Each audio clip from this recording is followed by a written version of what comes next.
السلام عليكم ورحمة الله تعالى وبركاته. إخواني أخواتي متتبعي قناة مطبخ نادية السعيدي، أولا وقبل كل شيء اللهم صل على خير الأنام ومربي هذه الأمة أحسن تربية سيدنا محمد صلى الله عليه وسلم وعلى آله وصحبه أجمعين.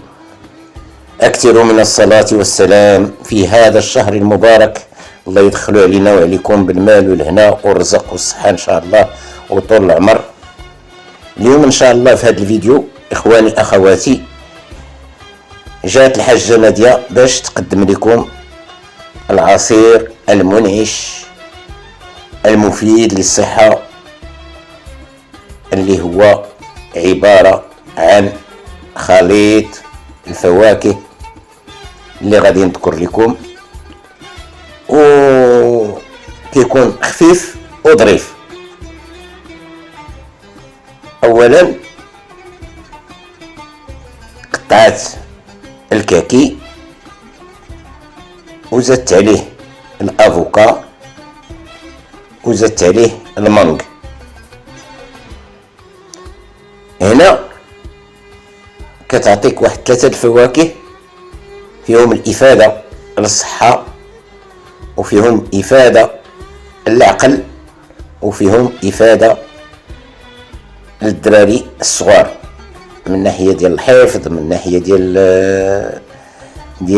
الوعي، من ناحية ديال النمو الجسماني. الور هاد 3 الفواكه كتزيد عليهم التمر والزبيب، وإلا ولات كدير فيهم العسل. هاد الخليط هذا جد مفيد للكبار وحتى الصغار. الكاكي جبتو طايب مزيان، لافوكا عزلات 2 ديال لافوكات من الحاجة الزوينة، والمانغ دارت القدر اللي غادي يكفي العصير. من بعد كتزيد عليهم الحليب. هنا زدت عليهم الحليب غبرة، حليب نيدو اللي هو تا هو جد مفيد. لقيت فاش قطعات الفواكه زدت عليهم التمر والزبيب، ومن بعد غادي تزيد لهم الماء، القدر ديال الماء اللي غادي يكفي 9 ديال الناس. ونتمناو هاد الوصفة الخفيفة الظريفة طرق الاعجاب ديالكم، وتستعملوها ولا تجربوها كما كيقولوا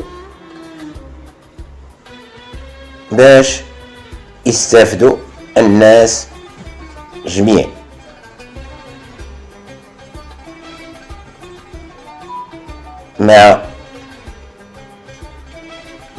مع الفوائد ديالها الأغلبية غادي يحاولوا يستعملوها ويجربوها، والله ولي التوفيق.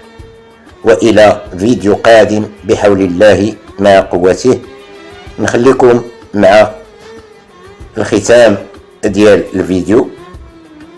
غير هو الله يرحم الوالدين ويجازيكم بخير ويدخل عليكم هذا الشهر بالبركة والخير والرزق وعدم الغلاء والمال والهنا والسرور. ما تنساوش القناة من التعاليق ديالكم، وما تنساوش القناة من المشاركات ديالكم، وما تنساوش القناة من البارطاج للأصدقاء والأحباب ديالكم باش كل شيء يستافد. وتبعوا معنا الفيديوهات ديال قناة مطبخ نادية السعيدي بالمشاهدات، ونتمنى تكون جد مفيدة للجميع إن شاء الله. وإلى فيديو قادم، والسلام عليكم ورحمة الله تعالى وبركاته. رمضان مبارك سعيد، وكل عام وأنتم بألف خير إخواني أخواتي الأعزاء، والسلام على مقامكم العالي بالله، وإلى فرصة قادمة إن شاء الله.